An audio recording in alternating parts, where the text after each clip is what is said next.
நிறைவாழ்வு AG சபை வழங்கும் morning மன்னாவிற்கு உங்களை அன்போடு வரவேற்கிறோம். கர்த்தருடைய பரிசுத்த நாமம் மகிமைப்படுவதாக. இந்த நாளில் உங்களை சந்திப்பதிலே மிகுந்த சந்தோஷம். எனக்கு அன்பான தேவ பிள்ளைகளே, சத்துருக்கள் உங்களுக்கு நிறைய பெருகி போய் எந்த பக்கத்துல திரும்பினாலும் எனக்கு நண்பர்னு சொல்றதுக்கோ எனக்கு உறவுன்னு சொல்றதுக்கோ யாருமே இல்லை, எனக்கு எதிரிகள் தான் நிறைய இருக்கிறாங்க அப்படின்னு சொல்லி ரொம்ப புலம்பிக் கொண்டிருக்கீங்களா? இன்னைக்கு கர்த்தர் உங்க கூட பேசுகிறார்.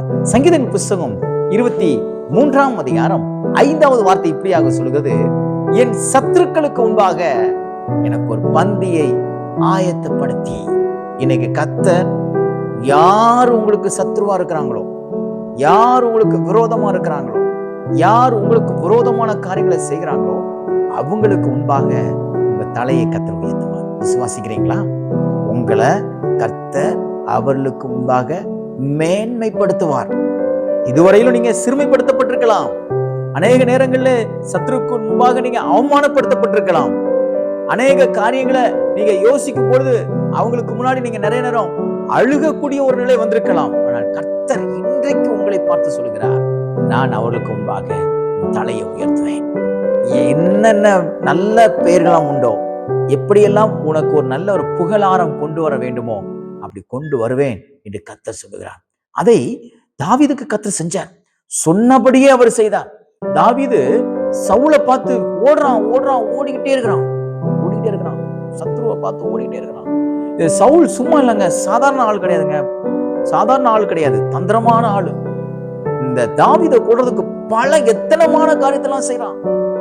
தன்னுடைய சொந்த பிள்ளைய கொடுத்து அவனை எப்படியாவது கொன்றோம்னு சொல்லி அவளுக்கு அவன் வரதட்சணை வாங்குறது போல சத்துருக்களை எனக்கு கொண்டு வா, பெலிஸ்தீர்ல கொண்டு வா, பெலிஸ்தீரோட தோள்களை கொண்டு வான்னு சொல்லி அப்படியாவது சாகட்டும்னு சொல்லி தாவீதை நிறைய நேரத்துல சவுல் கொல்லணும்னு நினைச்சு பல பிளான் பண்ணான். ஆனா கர்த்தர் என்ன தெரியுமா? அந்த சவுலுக்கு முன்னாடியே இந்த தாவீதை தேவன் ராஜாவாக அபிஷேகம் பண்ணி உயர்த்தினார். எனக்கு அன்பான தேவ பிள்ளைகளே, அதே காலங்கள் சமீபமா இருக்கிறது. எப்படி சவுலை கர்த்தர் தள்ளி தாவீதை ராஜாவா மாத்தினாரோ அதே போல உங்க சத்துருக்களை தள்ளி சத்துருக்களுடைய இடத்தை நீங்கள் பெற்றுக்கொள்ளும்படியாக தேவன் உங்களுக்கு அனுக்கிரகம் செய்வார். விசுவாசிக்கிறீங்களா? தேவனால முடியும். உங்க சத்துருக்களுக்கு முன்னாடி உங்களுக்கு ஒரு பந்தியை ஆயத்தப்படுத்துகிற தேவன் மாத்திரமல்ல, உங்க பேரை பெருமைப்படுத்தி உங்க ஸ்தானத்தை உயர்த்தி வைத்து அழகு பார்க்கிறவர் தான் நான் பிரசங்கித்துக் கொண்டிருக்கிற ஆண்டவராகிய இயேசு கிறிஸ்து. ஆகையால் விசுவாசியுங்கள். எனக்கு கர்த்தர் இந்த நாளிலே என் சத்துருக்களுக்கு முன்னாடி ஒரு பெரிய பந்தியை ஆயத்தப்படுத்த போகிறார். எனக்கு நல்ல ஒரு ப்ரொமோஷன் கிடைக்க போகிறது.